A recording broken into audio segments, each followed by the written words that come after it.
خداوند کریم کا لاکھ شکر ہے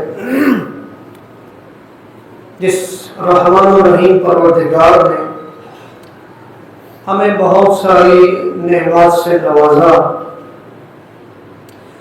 اتنی نعمات کہ جن کا شمار کرنا بھی ہمارے لیے ممکن نہیں ہے.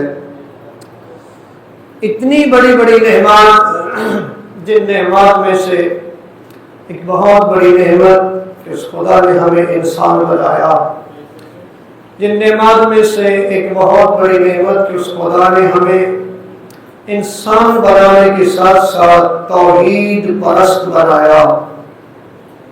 جن نعمات میں سے ایک بہت بڑی نعمت کہ اس پروردگار نے ہمیں نبی اعظم کا امتی ہونے کا شرف بخشا.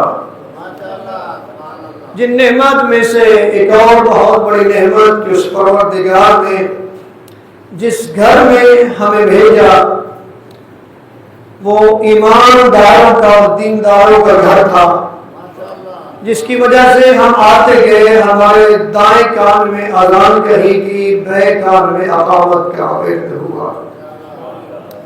یہ اتنی بڑی نعمات ہے جن کا حق شکر ادا نہیں ہوتا. لیکن اس سے بھی بڑی بڑی نعمات سے خدا نے نوازا کہ خدا نے ہمیں نبی اعظم کے بعد علی سے لے کے مہدی تک معصوم رہبر عطا فرمائی.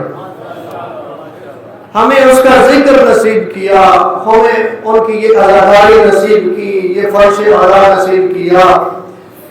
اور خدا نے بتایا کہ جتنا شکر ادا کرے وہ کم ہے. ہم سب مل کے اگر ایک سجدے میں زندگی گزار دیں تو وہ کم ہے کہ اس خدا نے ہمیں اہل بیت کی محبت نصیب فرمائی. اس خدا نے ہمیں اہل بیت کی محبت سے نوازا، اس گھرانے کی محبت عطا کی، اس گھرانے کی محبت عطا کی جس کی محبت کو خدا متعال نے واجب قرار دیا. احمد وجہ ہے سائز کروا. بس انتظار ختم ہوگی. شکرانے کے چند الفاظ جو کہ بہت ضروری ہے. جب اللہ نے اتنی نعمات سے نوازا ہے تو اللہ ان نعمات کے بدلے میں ڈیمانڈ کرتا ہے کہ میرا شکر ادا کرو. اور ساتھ ہی فرماتا ہے یہ شکر بھی فری میں نہیں ہے. لَإِن شَكَرْتُمْ لَأَزِيدَنَّكُمْ، اگر تم میرا شکر ادا کرو گے میں تمہاری نعمتیں بڑھا دوں گا. اگر تم میرا شکر ادا کرو گے تو میں تمہاری نعمتوں میں اضافہ کر دوں گا. تو ہمارا حق ہے جب بھی نعمت ملے، جب بھی کوئی نعمت ملے یا پہلے مل چکی ہے، ہم زبان سے اقرار بھی کریں جتنا کر سکتے ہیں، اور جتنا شکر کر سکتے ہیں وہ شکر بھی کرنا چاہیے. چاہے وہ زبان کی شکل میں شکر ہو، چاہے وہ عبادات کی شکل میں شکر ہو، چاہے وہ نماز کی شکل میں شکر ہو، چاہے وہ روزے کی شکل میں شکر ہو، چاہے وہ زکات کی شکل میں شکر ہو، چاہے وہ صدقہ جاریہ کی شکل میں شکر ہو، چاہے وہ حج کی شکل میں شکر ہو، چاہے وہ اس عزاداری کی شکل میں شکر ہو، چاہے وہ عزاداری کے لیے آپ جو حصہ ڈالتے ہیں اس کے حوالے سے شکر ہو. تو شکر ہے اس خدا کا جس پروردگار نے ہمیں محب اہل بیت بنایا. شکر ہے اس خدا کا جس نے ہمیں مودت اہل بیت نصیب کی. اور یہ مودت وہ چیز ہے کہ اس خدا نے قرآن میں واجب قرار دی. اپنے حبیب کو کہا وَقُلْ لَا أَسْأَلُكُمْ عَلَيْهِ أَجْرًا إِلَّا الْمَوَدَّةَ فِي الْقُرْبَى سورہ شورى کی آیت ہے. خدا فرمایا حبیب کہتے کہ یہ جو میں نے کار رسالت ہے میرا، جو میں نے پیغام پہنچایا ہے، جو میں نے تمہیں دیندار بنایا ہے، اس پہ میں کوئی اجرت نہیں مانگتا. إِلَّا الْمَوَدَّةَ فِي الْقُرْبَى، بس اتنا کرنا میرے قرابت داروں سے محبت رکھنا، میرے قرابت داروں سے محبت رکھنا، میرے قرابت داروں سے محبت رکھنا. 5ویں صدی کے اہل سنت کے ایک محرخ محدث ہے حاکم اسقلانی اپنی کتاب شواہد التنزیل میں سعید ابن جبیر اور ابن عبداللہ ابن عباس سے روایت کرتے ہیں کہ جب یہ آیت نازل ہوئی تو اللہ اسألکم علیہ اجرا الا المودۃ فی القربى تو صحابہ نے نبی اعظم سے پوچھا یہ کون ہستیاں ہیں جن کی مودت کو اللہ نے واجب قرار دیا ہے؟ تو نبی اعظم نے فرمایا ایک علی ہے، فاطمہ ہے، حسن ہے اور حسین ہے۔ مکمل کیجیے گا، ہاتھ کھڑا کر کے بولے ہے اللہ نے ان کی مودت کو، توجہ ہے جی سارے صاحبان کی، اللہ نے ان ہستیوں کی مودت کو واجب کر دیا اور اس کے بڑے فوائد بھی ہیں، سننا چاہیں گے جی؟ ان کے اس کے بڑے فوائد ہیں، کیا ہیں جی؟ کس کے؟ مودت کے۔ کس مودت کے؟ مودت اہل بیت کے، محبت اہل بیت کے بڑے فائدے ہیں۔ ان فائدوں میں سے ایک چند فائدے میں گنوا کے آگے موضوع کی طرف بڑھتا ہوں۔ ان فائدوں میں سے ایک فائدہ یہ ہے کہ محبت اہل بیت، مودت اہل بیت انسان کو مرنے نہیں دیتی۔ میں نے جملہ کہا ہے اگر آپ پہنچے ہیں یعنی یہ مودت اہل بیت انسان کو مرنے، بولو اگلا جملہ کہہ دوں، انسان کو مرنے نہیں دی۔ میں آپ کو یہ دلیل دیتا جاؤں بلکہ نبی اعظم کی چند احادیث سناتا جاؤں۔ نبی اعظم فرماتے ہیں من مات علی حب آل محمد مات شہیدا، فرمایا جو اہل بیت کی محبت دل میں رکھ کے مرتا ہے وہ مردہ نہیں، وہ شہید ہے۔ فرمایا من مات علی حب آل محمد مات طائبا، جو آل محمد کی محبت دل میں رکھ کے مرتا ہے وہ توبہ شدہ مرتا ہے۔ فرمایا من مات علی حب آل محمد مات مغفورا، جو آل محمد کی محبت دل میں رکھ کے مرتا ہے وہ بخشا ہوا مرتا ہے۔ جو موضوع کے ساتھ جڑے ہوئے ہیں، نبی فرماتے ہیں من مات علی حب آل محمد مات کامل الایمان، فرمایا جو اہل بیت کی محبت دل میں رکھ کے مرتا ہے وہ کامل الایمان ہو کے مرتا ہے۔ دونوں کھڑے ہاتھ کرے بلند ہے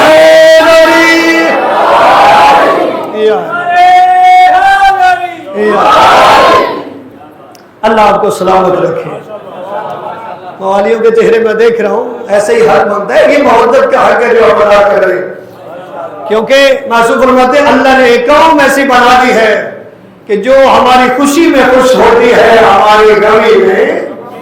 یہ آپ کا مقدر ہے کہ جو ہی ان کا ذکر ہوتا ہے آپ کے چہرے حشاش بشاش پر رونق ہو جاتے ہیں۔ اور میں نے بتایا اس کا فائدہ ہے، میں نے کہا من مات علی حب آل محمد مات کامل الایمان، کہنے والا نبی اعظم ہے، کوئی عام ہستی نہیں۔ نبی فرما رہے ہیں کہ جو بندہ آل محمد کی محبت دل میں رکھ کے مرتا ہے وہ کامل سارے بولو ذرا، کامل الایمان، کامل الایمان ہونے مطلب والے حدیث پڑھی گئے۔ اور صرف اتنا نہیں، فرمایا جو بندہ آل محمد کی محبت دل میں رکھ کے مرتا ہے اس کی قبر ملائکہ رحمت کے لیے زیادہ جگہ بڑھ جاتی ہے۔ جو بندہ آل محمد کی محبت دل میں رکھ کے مرتا ہے، آپ ذرا یہ جملہ سن لیں اور میں دیکھوں گا کتنے بندے جو ہیں وہ اس کا حق ادا کرتے ہیں۔ حدیث ہی بڑی پیاری ہے، نبی فرماتے ہیں جو بندہ آل محمد کی محبت دل میں رکھ کے مرتا ہے تو اس کو اتنے احترام سے جنت کی طرف لے جایا جاتا ہے کہ جیسے نئی نویلی دلہن کو دلہا کے گھر میں لے جایا جاتا ہے۔ سارے بولے علی کی بادشاہی ہے، علی اس میں الہی ہے، سلامت رہے سلامت رہے۔ جس میں ذات میں دولا صبح کے ساتھ دل بولا میرا مولا میرا مولا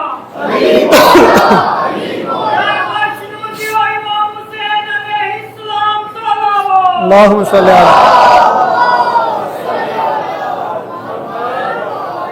اللہ آپ کو سلامت رکھے جی۔ آگے بڑھے جی۔ اب اس کی تو بات ہوگی، موضوع سے پہلے پہنچنے سے پہلے میں چاہتا ہوں کہ جو مودت رکھتے محبت رکھتے ان کی تو بات ہوگی، ذرا دوسروں کی بات بھی کریں جی۔ ہاں جی اجازت ہے جی؟ بھائی یہ تو بتا دیا کہ جو اہل بیت کی محبت دل میں رکھ کے مرتا ہے، نبی فرماتے ہیں وہ مردہ نہیں، وہ شہید ہے، وہ طائب مرتا ہے، وہ مغفور مرتا ہے، وہ کامل الایمان مرتا ہے، اس کی قبر اور ملائکہ رحمت کے لیے زیارت کا آواز آتی ہے، وہ جنت کی طرف ایسے لے جایا جاتا ہے جیسے نئی نویلی دلہن کو دولہا کے گھر لے جایا جاتا ہے۔ اب جو اہل بیت کی بغض میں مرتا ہے،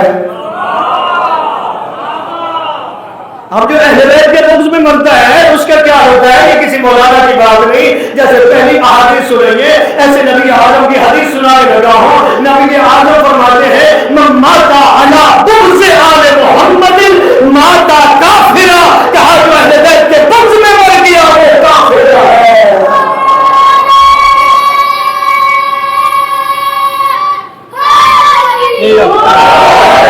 جو اہل بیت کے بغض میں مرے گا وہ کافر مرے گا۔ وہ کیسے مرے گا؟ سارے بولو ذرا، کافر مرے گا۔ اور اگلی حدیث ہے جو اہل بیت کے بغض میں مرا وہ جنت کی خوشبو بھی نہیں محسوس کرتا۔ یہ آپ کا مقدر ہے، یہ اللہ نے آپ کو یہ عزت دی، مقام دیا، اور بخت میں کہتا ہوں اللہ نے آپ کے بنائے، کیونکہ ہر بندے کا مقدر نہیں ہے وہ اہل بیت سے محبت کرنے والا ہوں۔ جب میں نے جتنی حدیثیں سنائی، شیعہ سنی برادران بیٹھے، یہ کس کی حدیث ہے؟ جس کا ہم کلمہ پڑھتے ہیں۔ یہ کس کی حدیث ہے؟ جس کا ہم کلمہ پڑھتے ہیں۔ اور میرے بھائی جس کا ہم کلمہ پڑھتے ہیں، کل ہم یہاں پہنچے تھے، چونکہ آج تھوڑا لیٹ پہنچے تو میں اس کا خلاصہ نہیں کر پاؤں گا، کل انشاءاللہ کوشش کروں گا جو پیچھے ہم پڑھ چکے اس کا خلاصہ کر لیں گے۔ یہ اس کی احادیث ہے جس کے بارے میں ہم یہاں تک پڑھ چکے۔ یہ اگر اللہ میں بھی ایمان ہے، اعمال صالح بھی ہے، لیکن جتنے تک آمنوا بما نزل علی محمد نہیں ہے، اب بھول تو نہیں کہ گل والی وجہ سے پرسوں والے، جتنے تک اس چیز پہ ایمان نہیں جو نبی پہ نازل ہوئی، تو یہ اجمالی ایمان تو ہے، تفصیلی ایمان بولو۔ اب گھبرا ہے میرے خیال سے بھائی، ایمان والوں سے باتیں ہوئی نا کہ اللہ نے 80 مرتبہ کہا یا ایھا الذین آمنوا، اے ایمان والو۔ اللہ کو پکار کے کہہ رہے اے ایمان والو، یعنی اللہ ایمان والوں سے باتیں کر رہے۔ اور ایمان کے حوالے سے ہم یہاں پہنچے تھے کہ اللہ پہ ایمان، نبی پہ ایمان، کتابوں پہ ایمان، نبی کی کتاب پہ ایمان، فرشتوں پہ ایمان، ملائکہ پہ ایمان، ایسے ہی ہے۔ اور پھر ہم یہاں پہنچے تھے کہ ہر اس چیز پہ ایمان جو نبی اعظم پہ نازل ہوئی۔ پھر ہم آگے بڑھے کہ جو بھی مسئلہ ہو، چاہے وہ عقائد کا ہو، جو بھی جھگڑا ہو، چاہے وہ عقائد کا ہو، چاہے وہ احکام کا ہو، چاہے وہ سیاسیات کا ہو، چاہے وہ سماجیات کا ہو، جو بھی جھگڑا ہو، جو بھی تنازع ہو، اس کے لیے ہمیں رجوع کرنا ہے نبی سے۔ فیصلہ کریں گے نبی۔ کون فیصلہ کرے گا؟ نبی فیصلہ کریں گے۔ اور پھر صرف فیصلہ کروانا نہیں، خدا نے فرمایا سورۃ النساء میں آیت ہے کہ جب نبی فیصلہ کر دے تو پھر تمہارے دل میں اس بارے میں کوئی الجھن نہ ہو، اس کو بخوبی تسلیم کرے، بخوشی تسلیم کرے۔ ثم لا يجدوا في انفسهم حرجا مما قضيت ويسلموا تسلیما۔ جب فیصلہ کر دیں تو پھر آپ نے کیا کرنا ہے؟ سارے بولے میرے ساتھ، میرے لیے آسان ہو جائے، جا کے آپ ساتھ ہوں گے، ساتھ ہوگا تو انشاءاللہ آسانی ہوگی آگے بڑھنے میں۔ فرمایا پھر اس کو تسلیم کر دیں۔ اور پھر ہم نے سورہ احزاب کی 36 نمبر آیت سے یہ بھی بتایا کہ اس فیصلے کے بعد نظر ثانی امید بھی نہیں ہے۔ جو فیصلہ ہے وہ عدل ہے، اس کو ماننا ہے۔ ایسا بھی نہیں ہو سکتا کہ اللہ کے نبی اس پہ نظر ثانی کرے، ایسا نہیں ہو سکتا۔ نظر ثانی وہاں ہوتی ہے جہاں کوئی غلطی ہوتی ہے۔ خدا بھی سچا ہے، اس کا نبی بھی سچا ہے، جو کہتا ہے وہ بھی سچا ہے، جو فیصلہ کرتا ہے وہ بھی بولو سچا ہے۔ تو ہم پہنچے تھے یہاں پہ کہ جھگڑا جو لے جانے نبی کی بارگاہ میں، تو جو 73 فرقے باقی ظاہر بنے تو جھگڑے کی وجہ سے نا، ایسے ہی ہے نا, کوئی اختلاف تو ہوئے تو اللہ کو کہہ رہے کہ تیرے رب کی قسم جب اختلاف ہو یہ تیرے پاس نہ آئے تو یہ مومن ہی نہیں ہے. یہ کون نہیں ہے؟ مومن ہی نہیں ہے. تو اب اتنا بڑا جھگڑا کہ 73 فرقے بن گئے. کیا بن گئے جی؟ 73 فرقے بن گئے. تو کیا اس کا فیصلہ نبی نہیں کریں گے؟ اور کیا یہ ہو سکتا ہے کہ نبی کو علم نہ ہو 73 فرقے بنیں گے؟ جو متوجہ میں جملہ دے رہا ہوں, کیا یہ بھی ہو سکتا ہے کہ اللہ کے نبی کو علم نہیں ہے کہ بعد میں ہوگا کیا؟ نبی خود کہہ کے گئے کہ بنی اسرائیل کے 72 تھے, میرے 73 ہو گئے. جب کہا ہے کہ میرے 73 ہوں گے تو پھر کیا انہیں ایسے ہی چھوڑ کے چلیں گے؟ جو بہت بڑا جھگڑا ولایت و امامت و خلافت کا, اس پہ کوئی بات ہی نہیں کی, کوئی سمجھائے نہیں, کوئی اپنی جگہ پہ بٹھا کے ہی نہیں گئے. آپ متوجہ ہو, کوئی اپنی جگہ پہ بٹھا کے نہیں گئے. ایسا ہو سکتا ہے؟ بھائی جس پیغام کے لیے, جس مقصد کے لیے نبی اعظم نے 40 سال پہلے کردار نبھایا,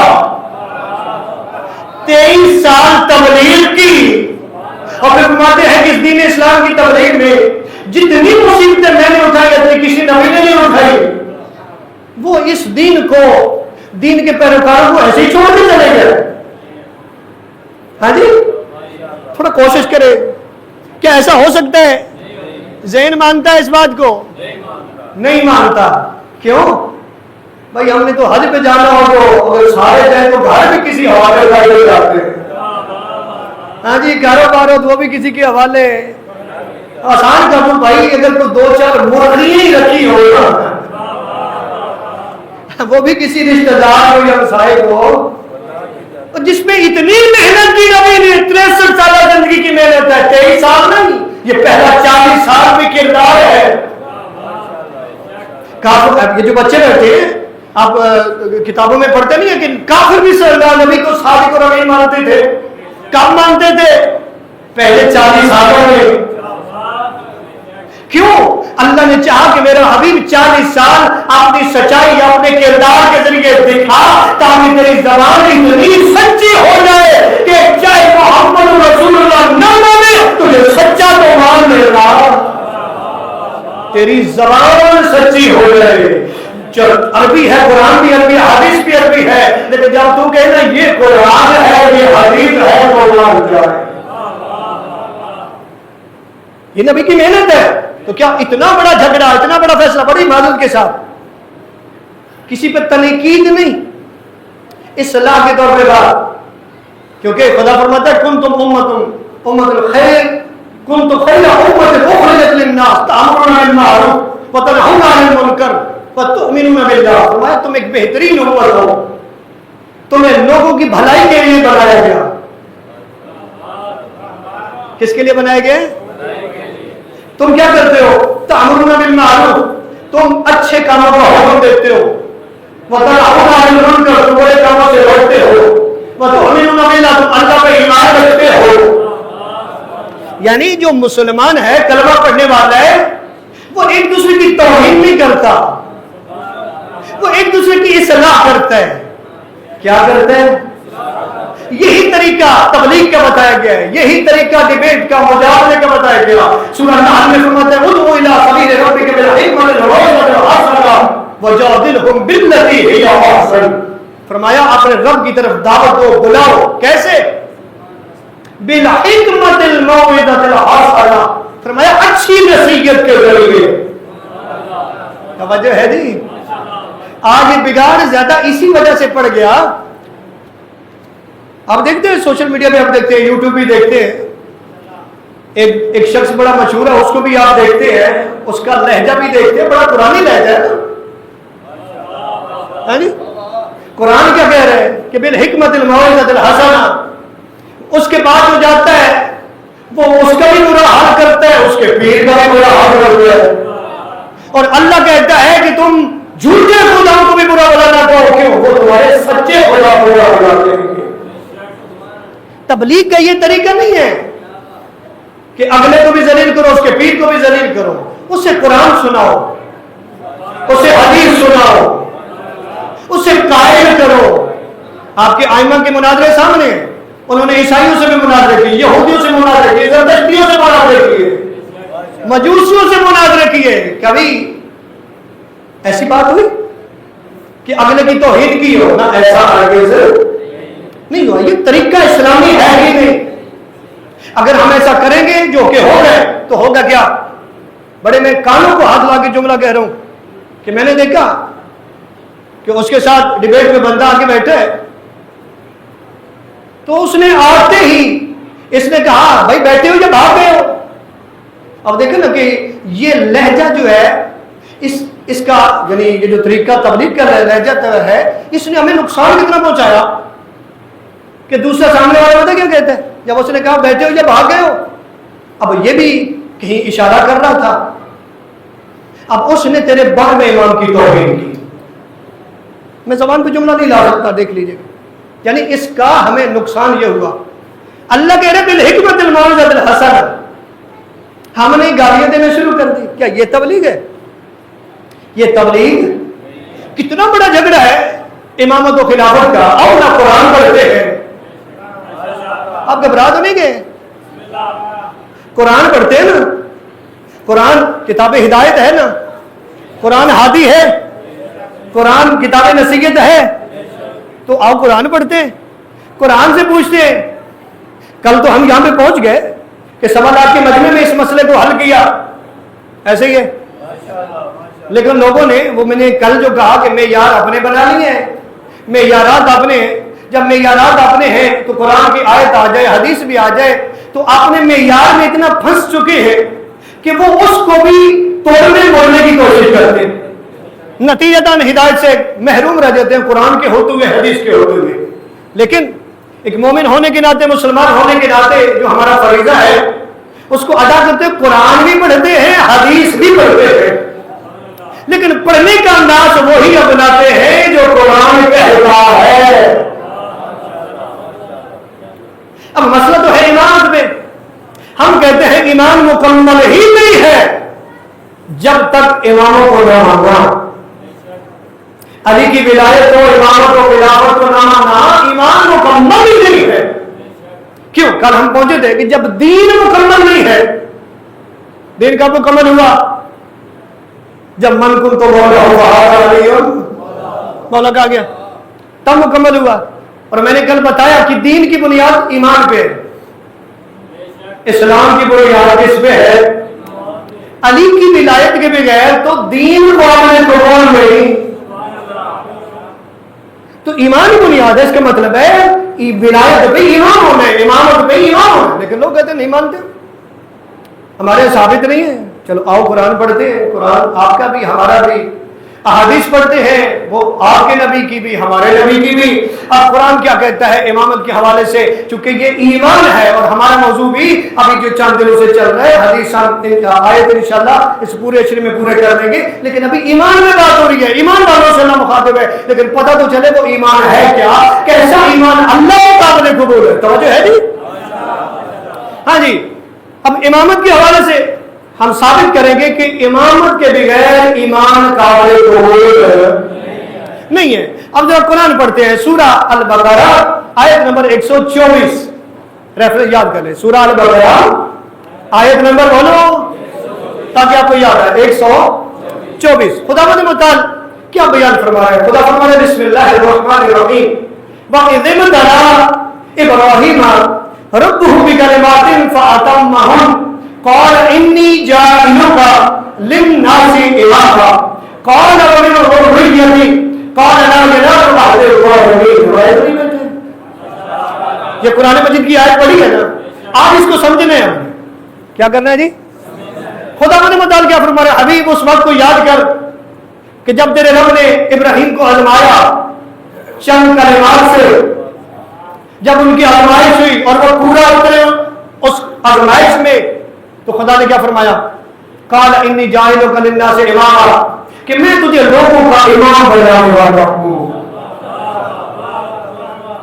اب متوجہ ہوں گے تو انشاءاللہ تو ضرور ہے۔ میں تجھے لوگوں کا، ایک دفعہ پھر پڑھتے ہیں، میں تجھے لوگوں کا، کون کہہ رہے ہیں؟ کسے کہہ رہے ہیں؟ بولو، حضرت ابراہیم کو، ایسے ہی ہے، اور نبی کو کہہ رہے ہیں پڑھ کے سنا، یاد کر، ہاں جی، کہ یاد کرو واقعہ جب ابراہیم علیہ السلام کو اللہ نے، اس کے رب نے آزمایا، جب ان کلمات میں پورے اترے، آزمائش میں پورے اترے، تو خدا نے فرمایا قالا لا ینال عہد الظالمین، فرمایا قال ومن ذریتی قال لا ینال عہد الظالمین، فرمایا میں تجھے لوگوں کا امام بنانے والا ہوں۔ جو ہی امام کا لفظ آیا، اب قرآن کی آیت آگے چل رہی ہے، جناب ابراہیم نے فرمایا کہ پروردگار قال ومن ذریتی، فرمایا یہ عہدہ میری ذریت میں بھی رکھنا، تو پروردگار نے فرمایا قال لا ینال عہد الظالمین، فرمایا تیری ذریت میں رہے گا لیکن یہ عہدہ ظالموں کو نہیں ملے گا۔ یہ کس کو نہیں ملے گا؟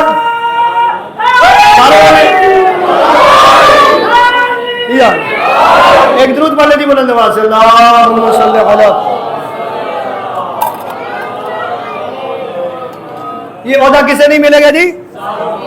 ظالموں کو۔ ہم نے اس میں دو تین چیزیں پڑھی ہیں۔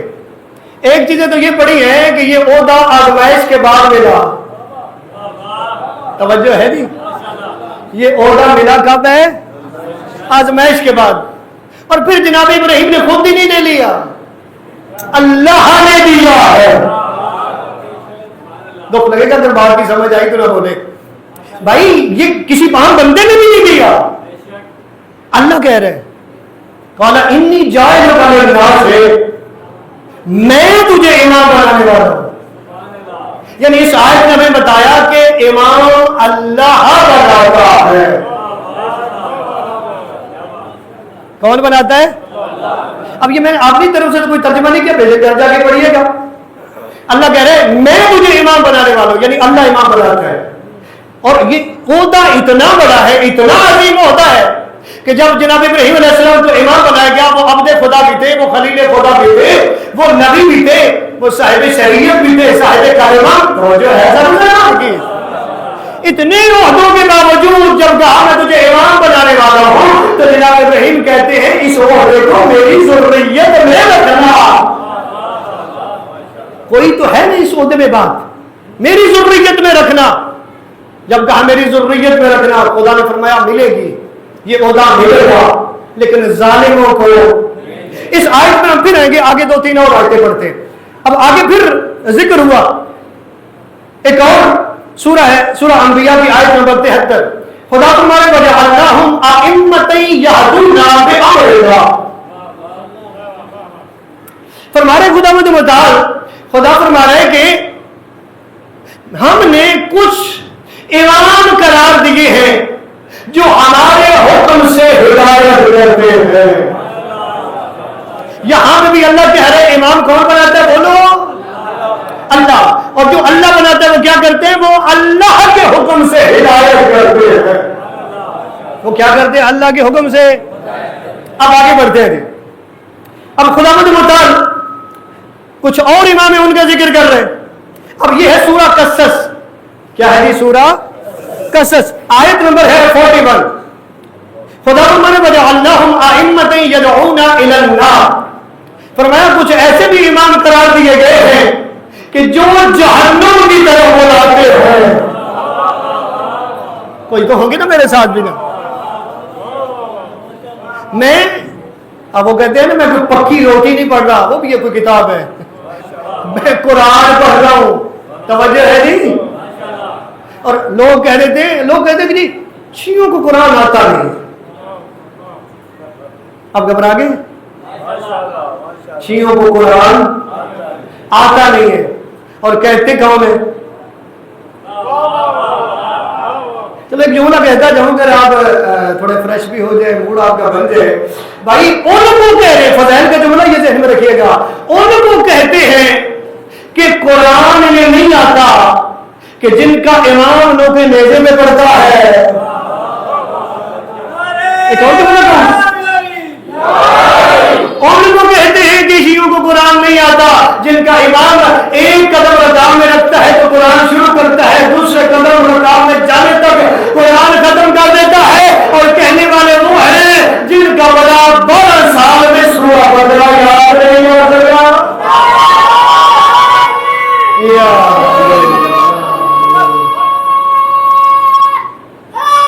سارے بولے جی ہے یعنی اللہ آپ کو سلامت رکھے. کچھ امام ایسے قرار دیے گئے ہیں جو جہنم کی طرف بلاتے ہیں, اور خدا فرما رہے وَيَوْمَ الْقِيَامَةِ هُمْ مِنَ الْمَقْبُوحِينَ, فرمایا کہ یہ وہ لوگ ہیں وَأَتْبَعْنَاهُمْ فِي هَذِهِ الدُّنْيَا لَعْنَةً, کہ ہم نے دنیا میں ان کے پیچھے لعنت لگا دی ہے. اللہ کا قرآن پڑھ رہا ہوں اپنی طرف سے نہیں. خدا کیا فرما رہے وَأَتْبَعْنَاهُمْ فِي هَذِهِ الدُّنْيَا هَذِهِ اللَّعْنَةَ فِي هَذِهِ الدُّنْيَا لَعْنَةً وَيَوْمَ الْقِيَامَةِ هُمْ من المقبوحین, فرمایا ہم نے دنیا میں ان کے پیچھے لعنت لگا دی ہے اور یہ روز قیامت کبھی چہرے کے ساتھ آئیں گے. کون سے امام, کون سے امام, توجہ ہے جی, وہ امام جو جہنم کی طرف بلاتے. اور قرآنی اصطلاح یہ ہے امام کون ہوتا ہے, امام وہ ہوتا ہے جو رہنمائی اور دعوت کا کردار ادا کرتا ہے. وہ دعوت جہنم کی طرف بھی ہو سکتی ہے. توجہ ہے نظر صاحبان کی. ایک بہت بڑی بات ہے جس کی طرف آپ کو لے کے جا رہا ہوں, جس کی طرف بڑھ رہا ہوں, اللہ کرے میں آپ تک وہ باتیں پہنچا پاؤں. بھائی یہ تو ہے آیات, یہ کیا ہے, اور بھی پڑھی جا سکتی. اس میں وہ امام بھی ہیں کہ جو جہنم کی طرف بلا رہے ہیں, وہ بھی ہیں کہ جو اللہ کے حکم سے ہدایت کرتے ہیں. ایسے ہی ہے, یعنی امام حق بھی ہے, امام باطل بھی ہے نا. یہ قرآنی اصطلاح میں آ گیا کہ دو قسم کے امام ہیں.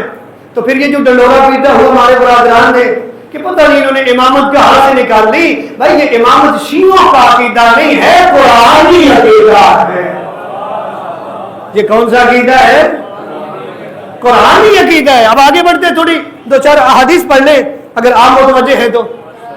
ہاں جی, پڑھ لیں دو چار حدیث. اور یہ ساری حدیث جو میں ابھی پڑھنے لگا ہوں میرے برادران, یہ احادیث تشیع کی کتابوں کی نہیں, ہمارے برادران اہل سنت کی کتابوں سے, صحیح بخاری سے, صحیح مسلم سے, صحیح ترمذی, توجہ ہے,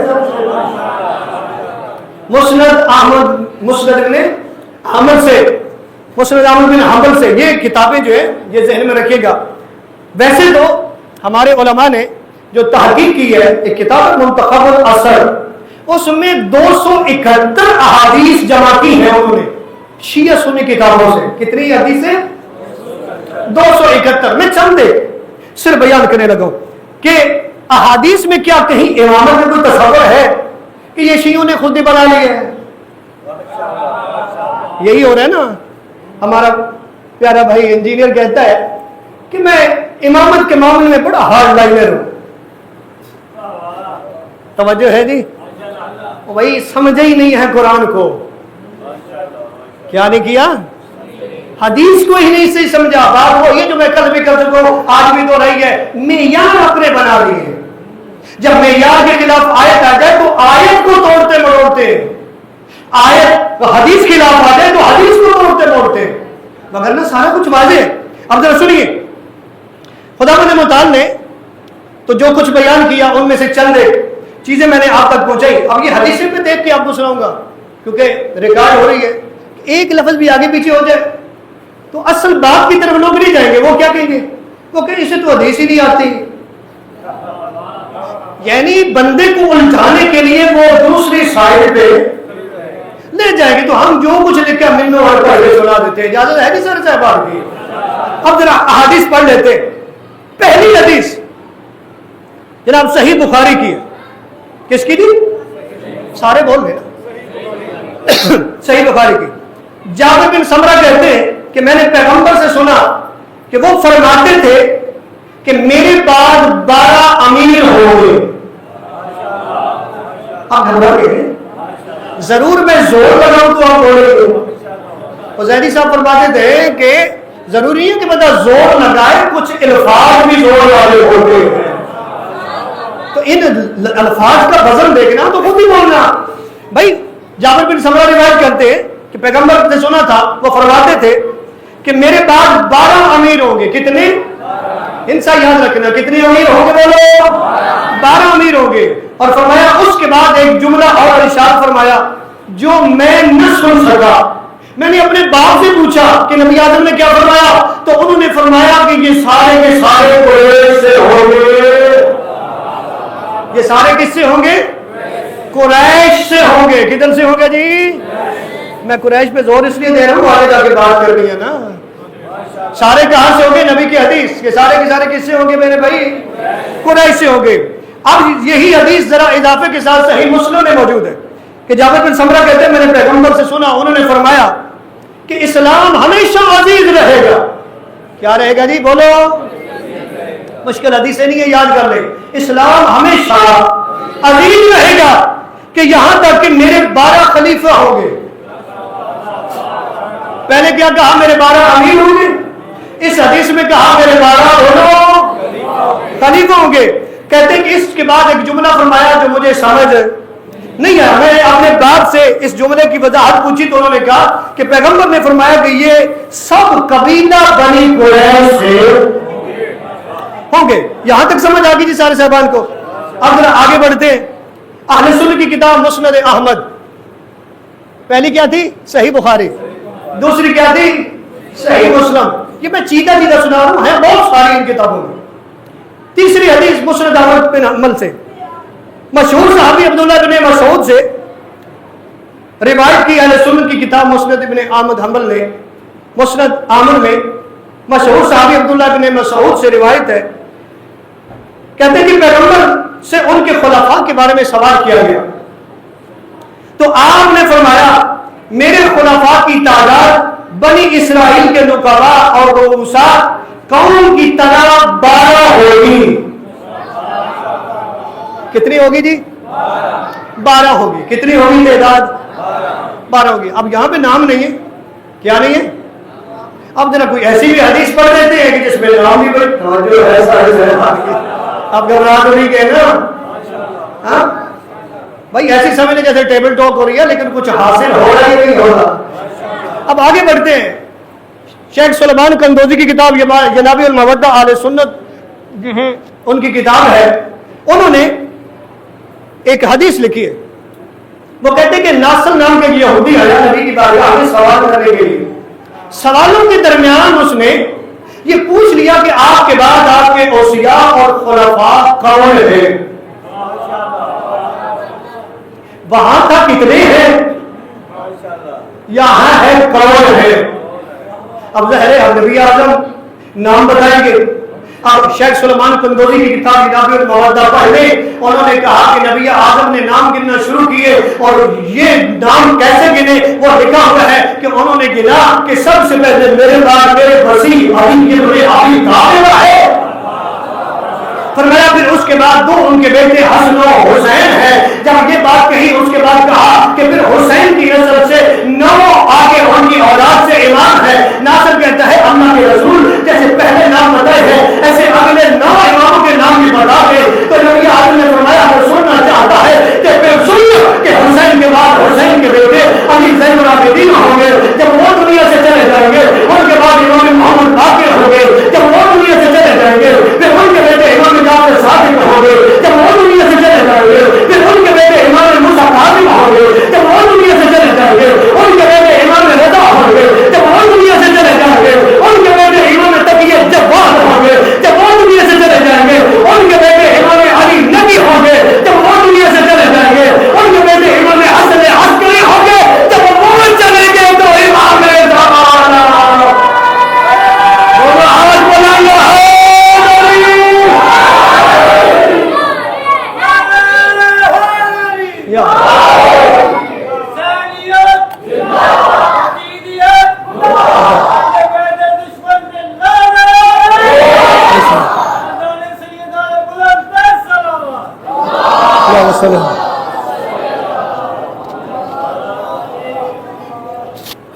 اجازت ہے جی نتیجہ دے دیں؟ اجازت ہے نتیجہ بھی آ جائے جس سے واضح ہو جائے ساری چیزیں. اچھا یہی شیخ سلیمان قندوزی نے پھر اپنی کتاب میں اپنی تحقیق جو ہے لکھی. انہوں نے کہا کہ چاہے امیر 12 ہو, چاہے خلفاء 12 ہو, چاہے ائمہ 12 ہو, توجہ ہے جی, یہ جتنے بھی ہیں 12 جو نبی نے کہا اور ہیں بھی قریش سے اور باقی نے فرمایا سارے بنو ہاشم سے ہیں. وہ کہتا ہے اب اہل سنت کی تحقیق وہ کہتا ہے جتنی بھی تحقیق کر لیں تو یہ وہی بنتے ہیں جو آپ کے ہیں.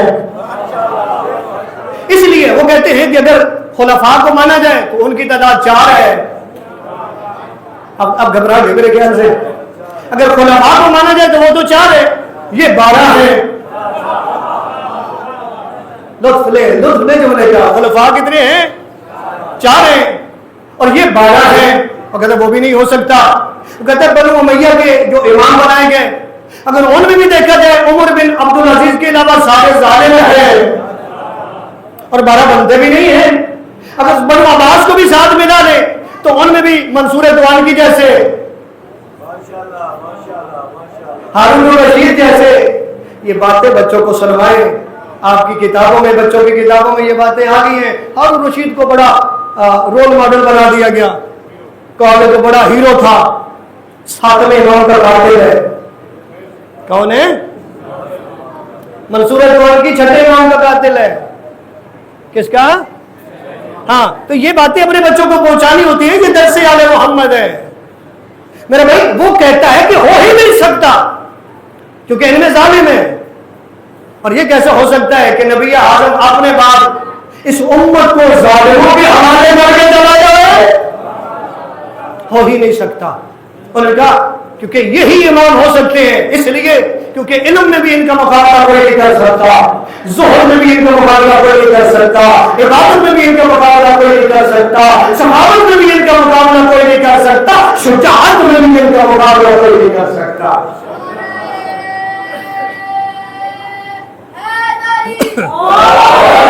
اور ڈاکٹر تجانی سماوی نے ان آیات کے ذریعے دیکھا, اور ان کی تحقیق بھی 1-2 منٹ میں سن لیں. وہ کہتے ہیں کہ یہ جو وَإِذِ ابْتَلَىٰ إِبْرَاهِيمَ, اس میں تو کہا گیا کہ ظالم کو یہ عہدہ امامت والا نہیں ملے گا. ظالم کو یہ عہدہ. اب گھبرا تو نہیں کہ گرمی زیادہ تو نہیں ہے. میں تو جملے کہہ دوں, نتیجہ دے دوں, مجبوری ہے, نتیجہ دینا پڑتا ہے, مگر میں چھوڑ دیتا. میں چاہتا ہوں کہ ایک بات جو پہنچا رہا ہوں اس کا نتیجہ آپ تک پہنچے. ڈاکٹر تجانی سماوی کہتے ہیں کہ جو شیعوں کا موقف ہے وہی درست ہے. اس کی وجہ وہ کہتے ہیں قرآن کی روح سے اللہ کرے ظالموں کو عہدہ نہیں ملے گا. اب میں دیکھوں گا کتنے بندے متوجہ ہیں. یہ ظالموں کو عہدہ کہاں من ذریتی کہاں لا ینال عہد الظالمین. میرا اللہ میری ذریت میں رکھنا, یعنی اس کا مطلب ہے یہ عہدہ رہے گا بھی ذریت ابراہیم میں. وہ جو 12 ہے نا وہ ذریت ابراہیم سے ہوں گے. اور اگلی بات ہے وہ ظالم بھی بولو نہیں ہوں گے. اور ظلم کیا ہے؟ ظلم کیا ہے؟ قرآن پڑھے, ان الشرک لظلم عظیم. توجہ ہے, شرک بہت بڑا ظلم ہے. اور ڈاکٹر تجانی سماوی کہتے ہیں جب شرک ظلم ہے تو علی کے علاوہ تو جتنے جن کو امام بنایا جا رہا ہے انہوں نے بڑا بڑا عرصہ بتوں کی پوجا کی ہے. انہوں نے تو اتنا بڑا عرصہ بتوں کی پوجا کی ہے, لیکن علی تو وہ ہے جس نے کبھی بتوں کی پوجا نہیں کی بلکہ وہ شکر ہے. اسی لیے تو کہتے ہیں کرم اللہ وجہ الکریم, وجہ الکریم ایسے ہی ہے. لیکن ایک بات اس نے اور کی, اس نے کہا اگر ضعیف قول کی بنا پر جیسے کہتے ہیں کہ جی علی سے پہلے کچھ لوگ ایمان لا چکے تھے, وہ کہتے ہیں تھوڑی دیر کے لیے مان لیتے ہیں چلو علی سے پہلے کسی نے ایمان لایا ہوگا. وہ کہتے ہیں پھر بھی دونوں کے اسلام لانے میں فرق ہے. فرق یہ ہے, وہ کہتے ہیں کہ ایک سائڈ میں جو ایمان لانے والے 35-40 سال بتوں کی پوجا کی پھر توبہ کی پھر اسلام لائے, اور علی وہ ہے جو شروع سے پاک و پاکیزہ ہے. بنا ہاتھ کرے جو شروع سے پاک ہو. حدیث کی روح سے بھی سمجھ آئی, آیات کی روح سے بھی سمجھ آئی. اب ذرا سورہ بنی اسرائیل آیت نمبر 71 غور ہے جی. سورہ بنی اسرائیل آیت نمبر, جو کہتے ہیں کہ امامت ہے کوئی نہ, انہوں نے ڈنڈورا پیٹا ہوا ہے. اب ذرا قرآن کیا کہہ رہا ہے, پڑھ سورہ بنی اسرائیل کی 71 نمبر آیت. خدا فرما رہا ہے یوم ندعو کل اناس بامامہم, فرمایا اس دن کو یاد کرو جب ہر انسان کو اٹھایا جائے گا اس کے امام کے ساتھ. اوئے ہوئے ہوئے